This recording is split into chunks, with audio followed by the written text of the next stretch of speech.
Көрші жас баламен ойнас болған некедегі әйел. 18 жасқа толмаған балаларға тыңдауға болмайды. Үміт пен жандар ел қатарлы кішігірім отбасы. Арада бір ұл, бір қыз бар. Үміт тұрмысқа шыққалы жұмыс деген емес. Жұмысқа шығу ойында да жоқ. Өйткені жандар әйелінің бар жағдайын жасап қойған. Үй десең үй бар, көлік десең көлігі бар. Екі баланы кезек-кезек мектептен үйірмеге, үйірмеден үйге тасумен күні өтеді. Үміттің бұл өмірі өзіне ұнайды. Ақша табам деп басқа тұрмайды. Керек жарағын күйеуі түгендейді, барам деген жеріне барып жатыр. Балалары да ештеңеден қиналып жатқан жоқ. Үміттің бар ойы көлік жаңарту. Жыл сайын көлігін сатып жаңасына ауыстырады. Жандар жүк көлігін айдайды. Басқаша айтқанда дальнобойщик. Көрші шетелге тауар тасиды. Әр сапардан оралған сайын бума-бума ақша келеді. Жандардың әке-шешесі алыста тұрады. Үміт ата-ененің қолында тұрған емес. Шаңырақ көтерген соң бірден осы үйіне көшкен. Ол кезде үй жаңадан салынып жатқан еді. Үміт келген соң жандар үйді толық бітіріп жөндеу жұмысын жасап берді. Күн артынан күн, ай артынан ай сырғыды. Жандар басында 15 күн үйде болмайтын. Енді бір айлап алыс елдерге кететінді шығарды. Қуақшаның түбіне жетпейсің, алайда жұмыр басты пенде қалтадағы ақшасы көбейген сайын қызығына түсіп кетеді екен-ау. Сөйтіп жүргенде көрші ағаның үйіне жас бала келді. Жасы шамамен 22-23-тердегі жалындап тұрған бозбаланы үміт басында көргенде аса мән берген жоқ. Деді де қойды. Бір күні балаларын таңертең сабаққа алып бара жатқан. Әлгі бала да аялдамаға шығып барады екен. Үміт бозбаланың жанына көлігімен тоқтады. Әпке, деді бозбала. Көрші әпкең боламын. Сен Асаубай ағаның үйіне кірген бала емессің бе? Деді Үміт. Есімім Ернар болады. Көп емес, 3-4 айға келдім. Осында бір сабақ оқуға келген едім. Ол сабағым көпке созылмайды. Сертификатымды алсам үйге қайтам, деді бала. Жарайсың, дұрыс, оқу керек, деді Үміт аялдамаға бұрылып жатып. Үміттің жасы 29-да, 30-ға биыл толады. Ернар аялдамадан түсіп қалды. Үміт балаларын сабаққа апарып тастап үйіне қайтып келді. Келесі күні Асаубай ағалар қонақ шақырып жатқан еді. Ернар Үміттің үйіне жүгіріп келіп үстел алып кетті. Ертеңінде Үміт балаларын сабаққа апарып тастап өзі үйіне келіп киімін шешті де жуынатын бөлмеге кіріп кетті. Тап осы сәтте Ернар кешегі алған үстелдерін қайта келіп, сыртқы есік ашық тұрған соң үйге кіріп үстелдерді қоя бастады. Әпке, деп дауыстады.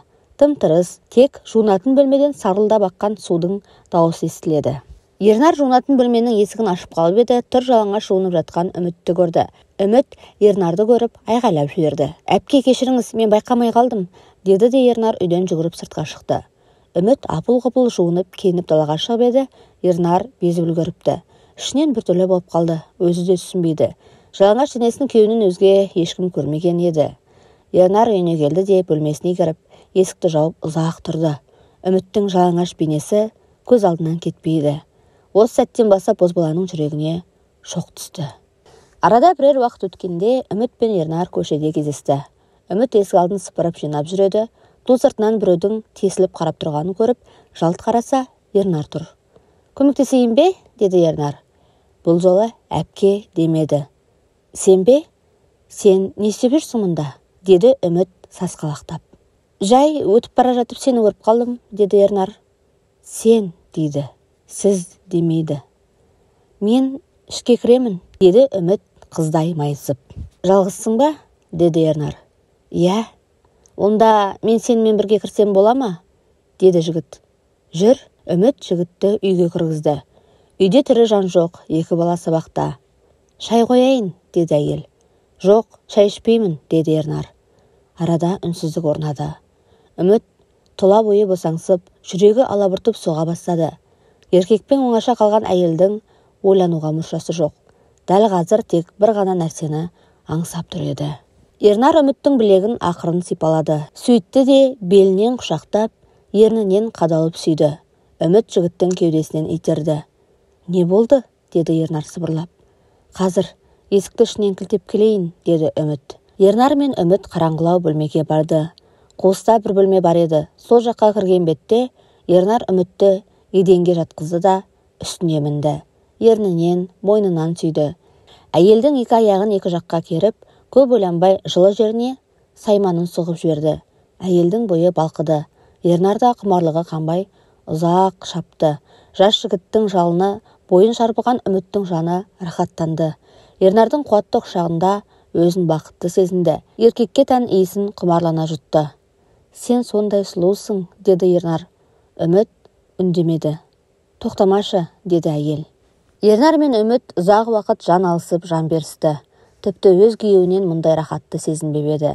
Балаларды сабақтан алар уақыт жақындағанда барып, күнәға батқан некелі әйел бойын жинады. «Балаларымды сабақтан алуым керек, өтінем», деді Үміт рахаттана сыбырлап. «Ертең тағы келем», деді де Ернар тез қимылдап шалбарын киді. Кетіп бара жатып Үміттің ернінен шөп өткізді. «Сен сондай тәттісің», деді Ернар. Үміт есін жинай алмай бас айналып қалды. Ойланып отыратын уақыт жоқ. 18-ге енді толған қыздай көңілі алып ұшып барады. Әйел орнынан ұшып тұрып, тез-тез киініп, көлігімен тез барып балаларын сабақтан алып келді. Осы күн тез өтіп кетсе екен, түн тез бітіп, келесі күн қайта келсе екен деп тіледі әйел. Келесі күні Үміт балаларын сабаққа апарып тастап, үйге кіре бергенде артынан Ернар зу етіп кірді де, әйелді белінен құшақтай алды. Әйел мен жігіт кешегі бөлмеге асығыс кірді. Ләззат айдынында жүзуге асықты. Ернар Үміттің киімін шешпестен, тек етегін түріп, іш киімнің ұшын ғана тартып, қажет жерін тауып алды да сайманын сүңгітті. Кешегіден де ұзақ уақыт бойы аймаласқан екеуі бір-біріне деген сезімнің махаббат емес, құмарлық екенін жақсы түсінді. Әрі бұл нәрсенің уақытша екенін де ұғады. «Күйеуің қашан келеді?» деді Ернар. Шаруасын бітірген соң тыр жалаңаш жатқан Үміттің омырауын қолымен ұстап. «1 апта бар әлі», деді әйел, дәл солай лыпасы жатқан еркектің құшағында балқып. «Онда мен саған күнде келемін», деді Ернар. «Тағы бір мәрте көреміз бе, уақыт бар ма?» «Иә, жарты сағаттай уақытымыз бар, келші бері», деді Үміт. Ернар мен Үміт тағы да төсек ләззатына енді. Осылайша 1 апта бойы күндіз Үміт үйде жалғыз болғанда, Ернар келіп әйелдің құмарын қандырып жүрді. 1 аптадан соң аппақ жүк көлігі гүрілдеп үйдің алдына тоқтады. Күйеуі Жандар іссапардан келген еді. Әдеттегідей бума-бума ақшаны қалтасына басып қуанып кірді. Үміт жадырап күйеуінің алдынан шықты. «Өй, құлпырып кетіпсің ғой, көктем әсер етіп жүрме?» деп Жандар сақылдай күлді. «Сені күттім», деді Үміт езуі жиылмай. Жандар риза болып әйелін құшақтап, «Шөлдедің бе?» деді. «Иә», деді Үміт. Жандар Үміттің бұл жолы шөлдемегенін білген жоқ. Түн түсіп балалар ұйықтағанда Жандар әйелін аш қасқырша бас салды. Үміт қанша тырысса да, күйеуінің құшағы Ернардың құшағындай ыстық болмағанын түсінді. Күйеуімен төсектес болып жатып Ернарды аңсады. Жандар үйде 1 ай болады. 1 айдан соң қайтадан іссапарға кетеді. Сол 1 ай бойы Үміт пен Ернар тек көзбен атысып жүрді. Жандар сезіктеніп қалмас үшін Ернар бұл үйге аяғын аттап басқан жоқ.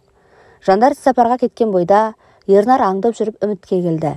Үміт де осы сәтті ұзақ күткен еді. Қараңғы бөлмеге де өтпестен жақын тұрған бөлмеге кіріп бір-бірін шешіндіре бастады. Ернар Үміттің ернінен құшырлана сүйіп тұр. «Үміт?» деген дауыстан селк етті. Көрші келіншек Айдана төбесінен біреу мұздай су құйып жібергендей өз-өзіне өз сенбей қалшиып қатып тұр екен. «Табақ сұрай келіп едім», деді. Үміт беті ду етіп жартылай жалаңаштанған денесін қолымен көлегейлеп етегін түсірді. Ернар болса тез киініп шығып кетті. «Айдана, тоқташы, саған бәрін түсіндіремін», деді Үміт. «Үміт, мен сенен мұндайды күтпеп едім», деді Айдана әлі де бойын жинай алмай. «Түсінесің ғой, білмеймін маған не болған. Мен жынды болдым, міне, кесем десең басым міне. Тек ешкімге айтпашы, жалынып сұраймын, аяғыңа жығылайын. Жандар естісе мені өлтіреді, тірідей көмеді», деді Үміт. «Сен қатын есіңнен ауысқансың ба?» деді Айдана кетуге ыңғайланып.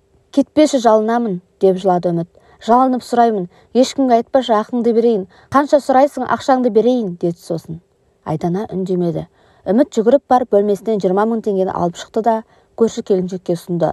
Айдана ақшаны халатының қалтасына салды. «Жақсы, сен үшін келістім», деді де Айдана үйден шығып кетті. Үміттің денесін суық тер басты.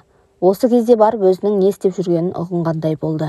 Айтпаймын деген Айдана сенімсіз болып шықты. Көп өтпей Үміттің жеңіл жүрісін бүкіл көше білді.